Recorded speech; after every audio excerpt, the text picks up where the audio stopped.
এই জগন্নাথ, বলভদ্র আর সুভদ্রা দেবীর বিগ্রহ কে তৈরি করিয়েছিলেন, বা পুরীতে তারা কিভাবে আসলেন? মালব দেশের রাজা ছিলেন ইন্দ্রদ্যুম্ন। সেই রাজা ইন্দ্রদ্যুম্ন এই 3 বিগ্রহকে তৈরি করিয়েছিলেন। আর এই 3 বিগ্রহের সংরচনা দাপর যুগেই হয়ে গেছিল। কিভাবে? একবার নন্দ যশোদা দ্বারকায় এসেছেন। দ্বারকায় যখন এসেছেন মহারাজ, সমস্ত সব দ্বারকার মহিষীগণ, দেবকী ইত্যাদি সবার মনে ইচ্ছা হলো আমরা একটু কৃষ্ণের বাল্যলীলাগুলো শুনব। তা সবাই যশোদাকে ঘিরে বসে গেছে। যশোদা, তুমি তো গোবিন্দকে পালন করেছো, গোবিন্দের জন্ম থেকে নিয়ে গোবিন্দের বড় হওয়া পর্যন্ত সবকিছু তুমি দেখেছো। সেই বৃন্দাবনে গোবিন্দ কিভাবে কি কি লীলা করেছে আমাদেরকে একটু শোনাবে? যশোদা আজকে কৃষ্ণ প্রেমে কৃষ্ণের সেই কথা সব শ্রবণ করাচ্ছেন। সুভদ্রাকে দরজায় দাঁড় করিয়ে রেখেছে, কেউ যেন ভিতরে না আসে। হঠাৎ করে কেউ আসলে ব্যবধান হবে। সুভদ্রা দরজার মধ্যে দাঁড়িয়ে আছে, পাহারা দিচ্ছে। এদিকে যশোদা কৃষ্ণ বলরামের সমস্ত সব কথা শ্রবণ করাচ্ছেন। কৃষ্ণ বলদেবের বাল্যলীলার কথা শুনতে শুনতে মহারাজ সবাই এত ভাবে মগ্ন হয়ে গেছে। কৃষ্ণ কথার ভাবই তো এরকম, নিজের দেহের পর্যন্ত কোনো জ্ঞান ছিল না। অনেক সময় দেখবে পাঠ শুনতে শুনতে মহারাজ, অনেক মারা বাচ্চাদেরকে নিয়ে পাঠ শুনতে বসছে, কিন্তু পাঠ শুনতে শুনতে এমন ভাবে হারিয়ে যায় যে বাচ্চা কোথায় চলে গেছে দেখা গেল হোশই নেই। প্রেম সে বলো রাধে রাধে।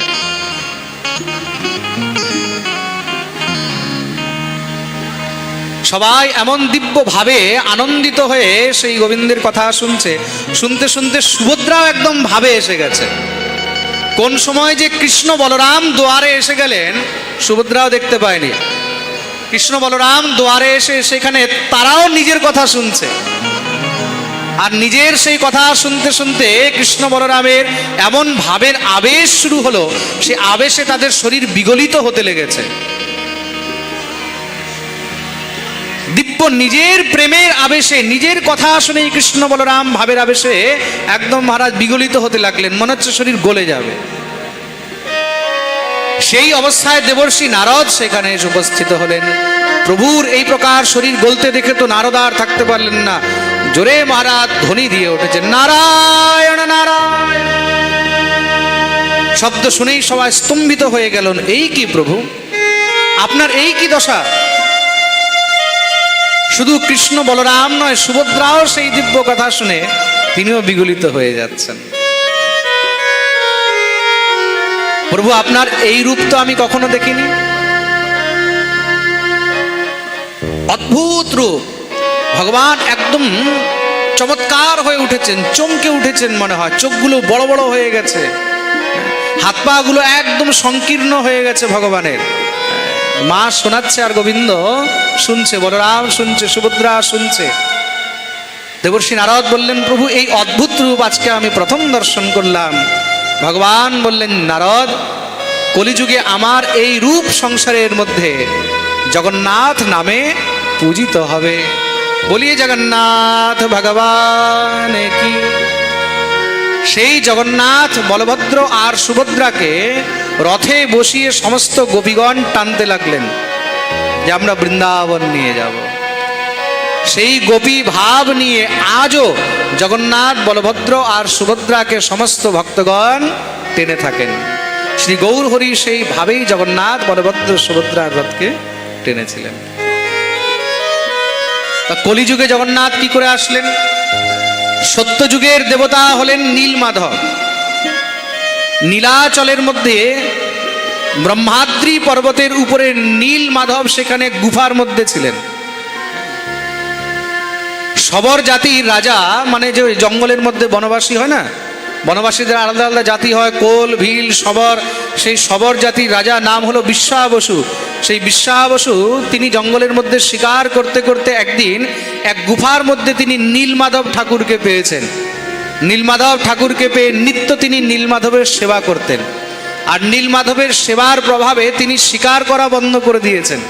ঠাকুরের সেবা করেন কেন? প্রভু নীলমাধব একদিন বিশ্বাবসুকে বলছেন, বিশ্বাবসু তুমি যে এই জীব হত্যা করো, তুমি যে এই জীব হত্যা করে খাও, তোমার দেহের থেকে দুর্গন্ধ আসে, তাতে আমি খুব কষ্ট পাই, তুমি এগুলো সব পরিত্যাগ করো।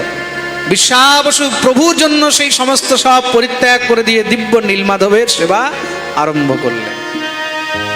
আর ভগবান কি হয়েছে, এইদিকে রাজা ইন্দ্রদ্যুম্নকে স্বপ্নাদেশ করেছেন। কি স্বপ্নে আদেশ করেছেন?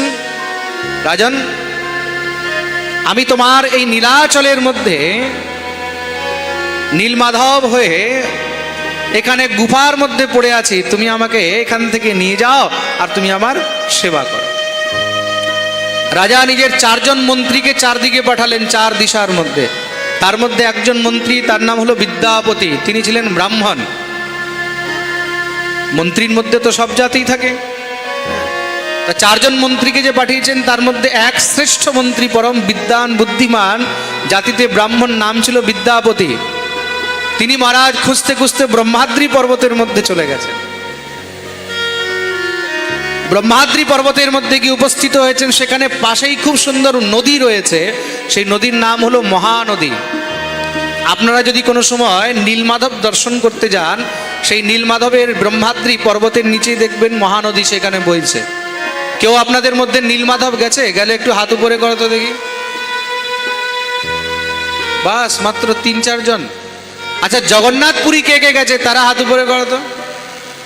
বাবা, এত ভক্ত জগন্নাথপুরী গেছে, কেউ নীলমাধব যাওনি? আপনারা পুরী দর্শন করতে গেলেন, সেখানে যদি নীলমাধব না দেখলেন তাহলে পুরী যাওয়া বৃথা।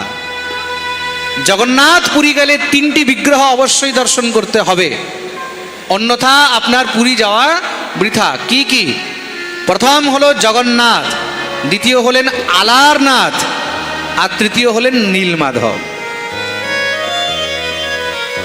জগন্নাথ থেকে 10-15-20 কিলোমিটার দূরে হলো আলারনাথ, আর জগন্নাথ থেকে প্রায় 100-125 কিলোমিটার দূরে হলো নীলমাধব। এইবার যখন আপনারা পুরী যাবেন, নীলমাধব দর্শন অবশ্যই করবেন। সেই নীলমাধব সত্যযুগের দেবতা, সত্যযুগ থেকে নীলমাধব কিন্তু সেখানে বসে রয়েছে। সেবার অভাবে তিনি রাজাকে স্বপ্নাদেশ করেছিলেন, কিন্তু বিশ্বাবসু নীলমাধবের সেবা আরম্ভ করে দিয়েছেন। করতে করতে নীলমাধব বিশ্বাবসুর সেবাতে এত তুষ্ট সন্তুষ্ট হয়ে গেছে যে তিনি বিশ্বাবসুর সঙ্গেই আনন্দে মেতে রয়েছেন। এইদিকে রাজাকে যে স্বপ্নাদেশ করেছিলেন তার জন্য রাজা খুঁজতে পাঠিয়েছে। তা সেই বিদ্যাপতি ব্রাহ্মণ খুঁজতে খুঁজতে ব্রহ্মাদ্রি পর্বতের তটে মহানদীর ওইখানে গিয়ে সেখানে কি দেখছেন, সেখানে মহারাজ সেই শবরদের ছেলে মেয়েদের মধ্যে খেলা হচ্ছে। তার মধ্যে সেই শবরদের রাজা বিশ্বাবসুর কন্যা, তার নাম হলো ললিতা। সেই ললিতা সেখানে খেলছে, খেলতে খেলতে ওই চোখ বন্ধ করে খোঁজাখুঁজি খেলে না, কি বলে ওটাকে, লুকোচুরি। একজন চোখ বেঁধে দেওয়া হয়, বাকি সব চারদিকে থাকে, খুঁজতে হবে। তা ওই সেইখানেই বিদ্যাপতি গিয়ে উপস্থিত হয়েছেন। আর সঙ্গে সঙ্গে মহারাজ ললিতা গিয়ে বিদ্যাপতিকে স্পর্শ করেছে। স্পর্শ করতেই মহারাজ কিছু পরপুরুষ বিচার করলেন। বিচার করে ভয়ে যখনই পিছনের দিকে সরেছে, মহানদীতে একদম পড়ার অবস্থা হয়ে গেল। মনে হলো বোধহয় এখনই মহানদীতে পড়ে যাবে। সঙ্গে সঙ্গে বিদ্যাপতি তাকে ভালো করে জড়িয়ে ধরলেন। জড়িয়ে ধরতেই সেই বিশ্বাবসুর যত সৈনিক ছিল, সৈন্য ছিল, তারা সব দৌড়ে এসে বিদ্যাপতিকে ধরে বন্দী বানিয়ে নিলেন। বন্দী বানিয়ে বিশ্বাবসুর সামনে নিয়ে গিয়ে উপস্থিত হয়েছেন। বিশ্বাবসু তাকে বললেন, তোমাকে তো মৃত্যুদণ্ড দেওয়া হবে। বিদ্যাপতি তো শুনেই একদম মহারাজ ভয় পেয়ে গেছেন। মহারাজ, আমি কি দোষ করলাম আমাকে আপনি মৃত্যুদণ্ড দেবেন? আমাদের রাজ্যের মধ্যে এসে এখানে তুমি কিছু নিশ্চয়ই চুরি করতে এসেছো, বা তুমি কোনো গুপ্তচর হয়ে এসেছো, আর তুমি এসে আমার কন্যাকে স্পর্শ করেছো, তোমাকে মৃত্যুদণ্ড দেওয়া হবে। বিদ্যাপতি বলল, না না, আমি এরকম ভুলে স্পর্শ করিনি, আমি জেনে বুঝে স্পর্শ করিনি, সেটা ভুলে স্পর্শ হয়ে গেছে। সে আমাকে ধরে যখনই পিছনের দিকে সরেছে, মহানদীতে পড়ে যাচ্ছিল, আমি তাকে ধরলাম, তাকে বাঁচালাম। রাজা বিশ্বাবসু বললেন, তোমাকে শুধু একটি শর্তেই ছাড়া যাবে, কি, তোমাকে আমার কন্যার সঙ্গে বিবাহ করতে হবে। কেন? আমাদের এখানে নিয়ম রয়েছে, যেই পুরুষ আমাদের এখানে কন্যাকে স্পর্শ করে তাকেই তাহাকে বিবাহ করিতে হয়। তুমি যদি বিবাহ না করো তাহলে তুমি জীবিত থাকতে পারবে না। বিদ্যাপতি মনে মনে বিচার করলেন, আমি বিবাহ করব কি করে? আমি ব্রাহ্মণ আর এরা হলো শবর জাতি। বললেন, দেখো আমি তো ব্রাহ্মণ, আমি কি করে বিবাহ করতে পারি তোমার মেয়ের সঙ্গে? খুব বুঝাবার চেষ্টা করেছেন বিশ্বাস বসু, মানে না, না না না, আমি এসব শুনবো না। হয়তো তুমি বিবাহ করবে, নয়তো তোমাকে মরতে হবে। এখন বিদ্যাপতি মনে মনে বিচার করলেন, যদি মারা যায় তাহলে তো রাজার কাজ হবে না, নীলমাধবের শ্রী বিগ্রহ খুঁজে পাবো না। ঠিক আছে, নিজের কাজ পূর্ণ করার জন্য আমাকে বিবাহ করতেই হবে। তিনি তখন বিবাহ করলেন বিশ্বাস বসুর কন্যা ললিতাকে। ললিতাকে বিবাহ করে তিনি সেখানে আছেন, আর শুধু উপায় খুঁজেন, কিভাবে আমি কোন দিন এখান থেকে বেরোবো, কিভাবে আমি নীলমাধবকে খুঁজে আনবো। এই বিচার করতে করতে প্রায় উনি দেখেন যে সকাল হতেই ব্রহ্ম মুহূর্তে বিশ্বাস বসু চলে যায়, সন্ধ্যা হলে আসে। রোজ বলে শিকার করতে যাচ্ছি, আসার সময় শিকার টিকার কিছু করে আসে না, আসার সময় কিছু ফলমূল নিয়ে আসে। তো মহা বিচিত্র জিনিস, শবর জাতি শিকার ছাড়া তারা থাকে না। সে সকালে যায়, সন্ধ্যাবেলায় আসে, কোনো শিকার করে আসে না, ফলমূল নিয়ে আসে, আর যখন ফিরে আসে তার দেহের থেকে চন্দনের মতন সুগন্ধ বেরোয়। একদিন সে নিজের স্ত্রী ললিতাকে বলেছে, ললিতা, বলে কি, সত্যি কথা বল, তোর বাবা রোজ কোথায় যায়? ললিতাকে তো মানা করা আছে, তার বাবা মানা করে রেখেছে, কাউকে এই গুপ্ত রহস্য বলা যাবে না। সে তো রোজ যায় সেই পাহাড়ের মধ্যে গিয়ে, সেই গুফার মধ্যে ব্রহ্মাত্রী পর্বতের ভিতরে নীলমাধবের সেবা করে চলে আসে। ললিতাকে বলা আছে কাউকে বলা যাবে না। ললিতা বলল, না না, বাবা তো শিকার করতে যায়। বিদ্যাপতি বলল, দেখ, স্বামীর কাছে কপট করতে নেই, কপট করলে তাহলে মনে রাখবি তোর অপরাধ হবে, আমিও ত্যাগ করে চলে যাব। তোকে তো বিবাহ করেছি, তুই তো আমার স্ত্রী, আমার কাছে কোনো জিনিস গোপনীয় রাখবি না। ললিতা তখন বলল, কি বলবো? হে পতিদেব, হে নাথ, আমার পিতা প্রত্যেক দিন ব্রহ্ম মুহূর্তে তিনি এই ব্রহ্মাদ্রি পর্বতের গুফার মধ্যে ঠাকুর নীলমাধব রয়েছে তার সেবা করতে যান। যখনই শুনেছে বিদ্যাপতি, ও হো হো, এই সেই নীলমাধব যিনি রাজাকে স্বপ্নাদেশ করেছেন। আহা হা, সন্ধান তো পেয়ে গেলাম, কিন্তু তাকে খুঁজে কি করে বের করব? বিশ্বাস বসু যখন সন্ধ্যাবেলায় এসেছে, বিদ্যাপতি গর্জনা করে বিশ্বাস বসুকে বললেন, নিজের কন্যাকে বিবাহ দিয়ে ঘরের মধ্যে আমাকে রেখেছো, আমার সঙ্গে কপট করো? হ্যাঁ, তুমি রোজ সেখানে নীলমাধব দর্শন করতে যাও, নীলমাধবের সেবা করতে যাও, আমাকে কি নিয়ে যাওয়ার ইচ্ছা হয় না? আমাকেও নিয়ে যেতে হবে।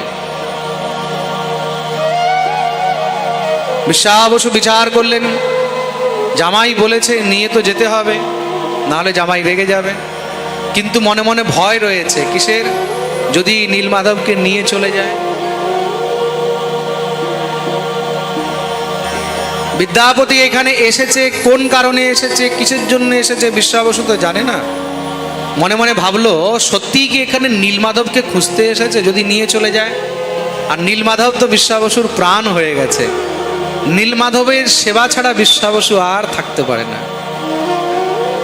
সকাল হতেই একদম মহারাজ মহানদী স্নান করে সোজা চলে যায় সেবায়, দিনভর সেবা করতে থাকে, সন্ধ্যাবেলায় ফিরে আসে, একদম মহারাজ গুফা ঢেকে ঢুকে দিয়ে চলে আসে। জামাই বলেছে এখন মনে ইচ্ছা হয়েছে, না নিয়ে গেলে রুষ্ট হবে। ললিতাও বলল, দেখো, ইচ্ছা যখন হয়েছে একবার নিয়ে যাও, দর্শন করিয়ে আনো। বিদ্যাপতি বারবার অনুনয় বিনয় করছেন, আমাকে একবার তো দর্শন করাও। বললেন, ঠিক আছে, তাহলে কালকে ব্রহ্ম মুহূর্তে তুমি আমার সঙ্গে যাবে। বিদ্যাপতি মনে মনে খুব খুশি হয়েছেন, রাতভর ঘুম হয়নি বিদ্যাপতির। কেন? আমি নীলমাধবের দর্শন করতে যাব।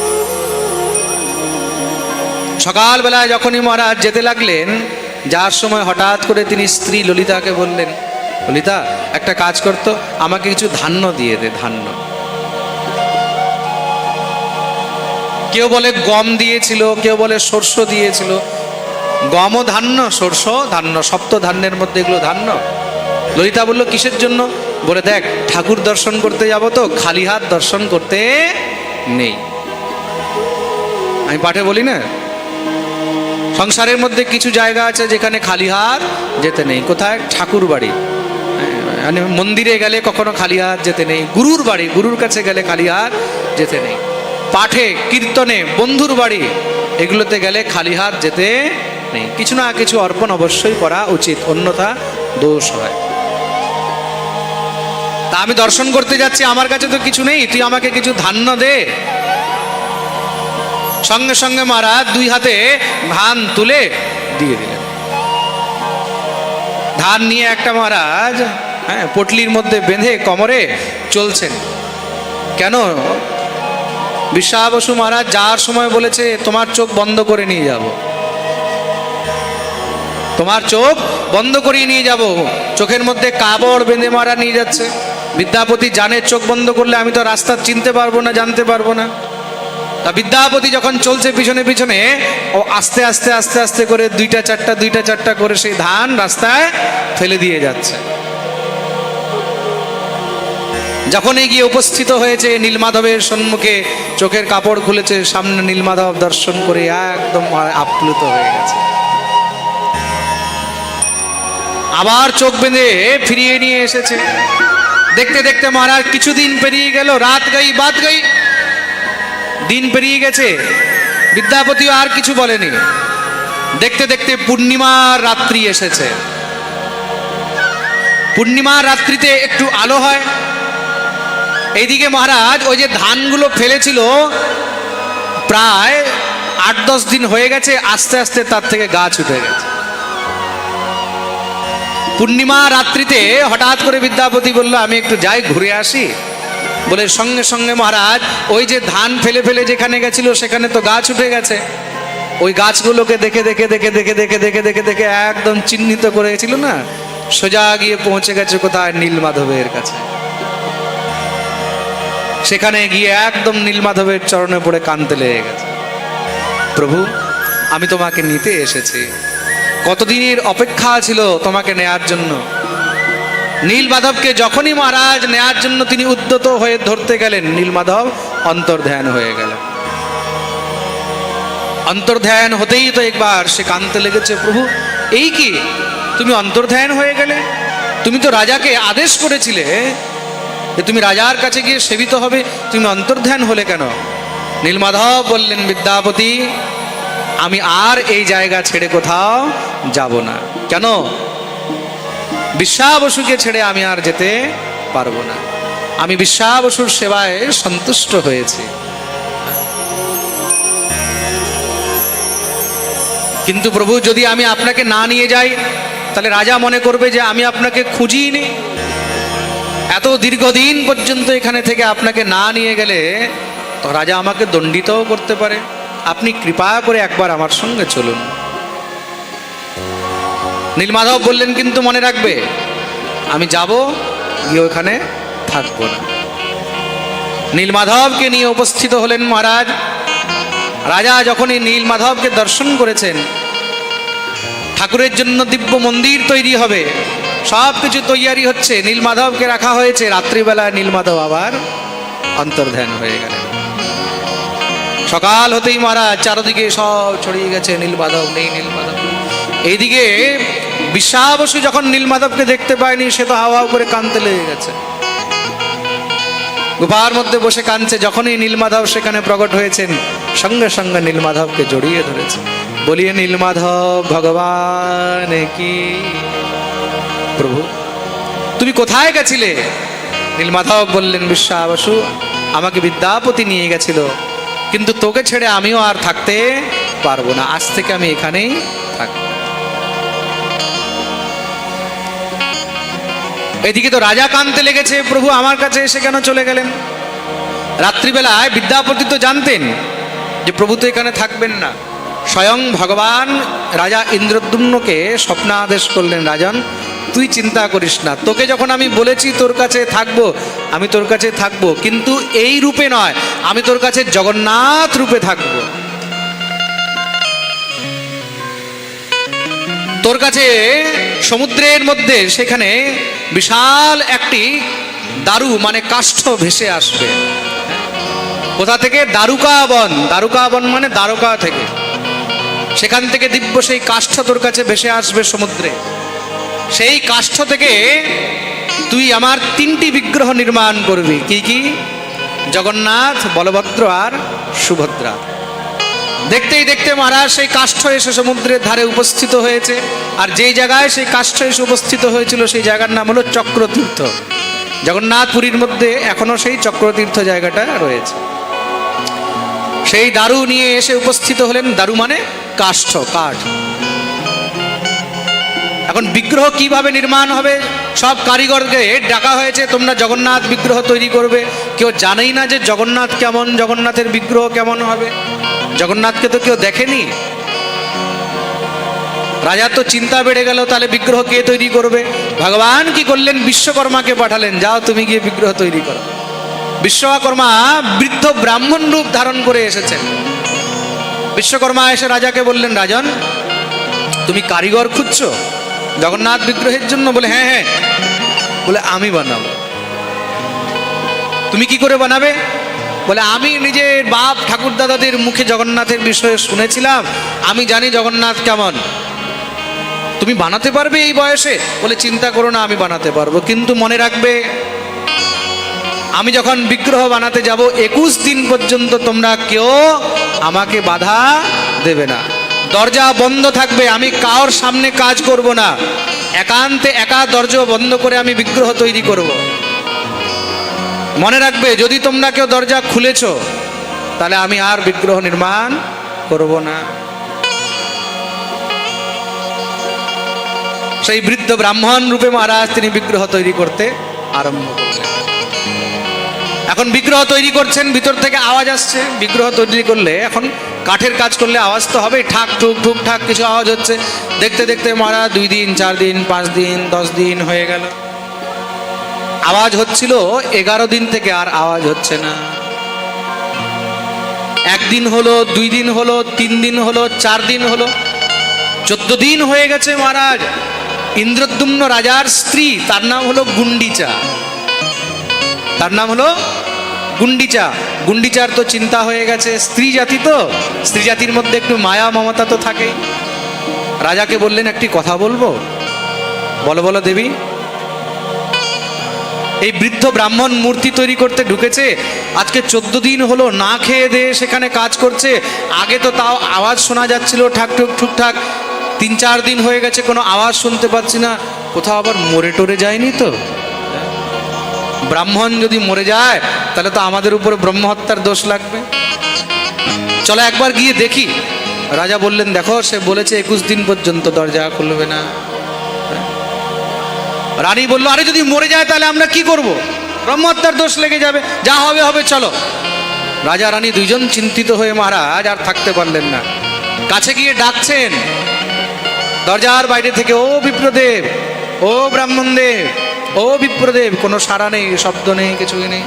রাজার তো আরো চিন্তা বেড়ে গেছে, ভয় হয়ে গেছে। থাকতে না পেরে সঙ্গে সঙ্গে মহারাজ ধাক্কা দিয়ে দরজা খুলে দিলেন। যখনই দরজা খুলেছেন সঙ্গে সঙ্গে মহারাজ তিনি তো অন্তর্ধ্যান হয়ে গেছেন। আসলে সেই বুড়ো ব্রাহ্মণ তো কোনো সাধারণ নয়, তিনি তো বিশ্বকর্মা ছিলেন। যখনই দরজা খুলেছে অন্তর্ধ্যান হয়ে গেছে। কিন্তু ততক্ষণে সেই বিগ্রহ পুরোপুরি নির্মাণ হয়নি। বিগ্রহ অর্ধেক তৈরি হয়েছে, এখনো ফিনিশিং কাজ চলছিল। এখনো ফিনিশিং কাজ চলছিল। মাঝখানে দরজা খুলে দিয়েছে, সে তো অন্তর্ধ্যান হয়ে গেছে। আর প্রভুর একটা অদ্ভুত রূপ সামনে দেখা গেছে। কি অদ্ভুত রূপ? না পা হয়েছে না হাত হয়েছে, অর্ধেক হাত আর কোমর পর্যন্ত তৈরি হয়েছিল। মুখটা তৈরি হয়েছে। চারোদিকে খুঁজছে সে, ব্রাহ্মণ তো আর নেই। ব্রাহ্মণকে না পেয়ে সঙ্গে সঙ্গে কাঁদতে লেগেছে। এই কি হলো? তৎক্ষণাৎ তার স্ত্রী গুন্ডিচা সেখানে মূর্ছিত হয়ে গেলেন। রাজা যখনই গুন্ডিচা সেই স্ত্রীকে হোঁশে এনেছে, আকাশবাণী হলো, রাজা আমি তোমার ভক্তিতে অতি প্রসন্ন হয়েছে। হে দেবী গুন্ডিচা, আমি তোমার ভক্তিতে অতি প্রসন্ন হয়েছে। গুন্ডিচা বললেন, প্রভু কিন্তু আপনার বিগ্রহ নির্মাণ তো সম্পূর্ণ হলো না। সম্পূর্ণ নির্মাণ কি করে হবে? ভগবান বললেন, চিন্তা করো না, আজ থেকে কলিযুগে আমি এই রূপেই সংসারকে দর্শন দেব। আর তখন থেকে ভগবান শ্রী জগন্নাথ বলভদ্র সুভদ্রা হয়ে এই রূপে সমস্ত সংসারকে দর্শন দিচ্ছেন। জগতের যিনি নাথ তিনি হলেন জগন্নাথ। নীলাচল নিবাসায় নিত্যায় পরমাত্মনে বলভদ্র সুভদ্রাভ্যাম জগন্নাথায় তে নমঃ। बोलिए जगन्नाथ भगवान की। এই হলো দিব্য জগন্নাথ ভগবানের মহিমা, জগন্নাথ ভগবানের প্রাগট্যের কথা, কিভাবে প্রভু আসলেন।